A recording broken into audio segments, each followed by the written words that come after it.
Assalamualaikum warahmatullahi wabarakatuh. Saya akan melanjutkan video yang pertama. Video yang pertama itu membahas tentang skill-skill apa aja yang harus dimiliki oleh calon analis sistem ya. Nah, video yang kedua ini saya akan memperjelas untuk sub-sub skill apa yang harus dipenuhi oleh calon sistem analis ini. Nah, yang pertama itu kan ada kemampuan analis. Kemampuan-kemampuan ini membantu seorang analis sistem dalam melakukan analis kebutuhan sistem secara efektif dan memastikan bahwa solusi yang diusulkan memenuhi kebutuhan bisnis dan pengguna dengan baik. Yang kedua itu ada kemampuan pemahaman bisnis.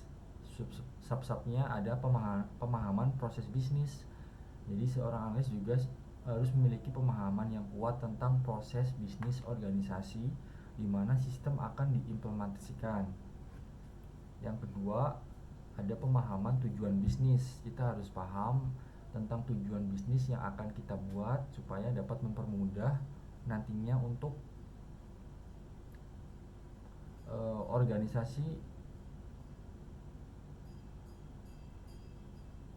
pemahaman tujuan bisnis organisasi secara menyeluruh ya.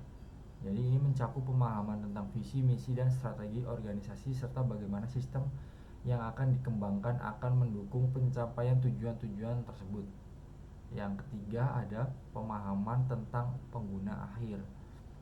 Seorang analis sistem harus memahami profil pengguna akhir sistem dengan baik. Ini mencakup pemahaman tentang kebutuhan, preferensi, kemampuan, dan harapan pengguna terkait dengan sistem yang akan dikembangkan. Nah, ini banyak ya, yang poin nomor 2 itu sebenarnya banyak. Ada pemahaman tentang lingkungan bisnis. Kita juga harus paham juga memahami konteks eksternal di mana organisasi beroperasi. Yang kelima ada pemahaman tentang struktur organisasi. Yang keenam ada pemahaman tentang kebutuhan pelanggan. Yang ketujuh ada pemahaman tentang perubahan bisnis. Nah, yang ketiga, poin ketiga yaitu ada kemampuan teknis. 3.1 yaitu pemahaman tentang konsep teknologi informasi, pemahaman tentang arsitektur sistem. 3.3 yaitu pemahaman tentang pemrograman dan pengembangan perangkat lunak. 3.4 yaitu pemahaman tentang basis data. Langsung ada pemahaman tentang teknologi web, pemahaman tentang keamanan informasi, pemahaman tentang teknologi terkini. Jadi teknologi apa sih yang sedang tren atau bagus dan cocok untuk pengembangan aplikasi sistem ini. Yang 4 yaitu ada kemampuan komunikasi.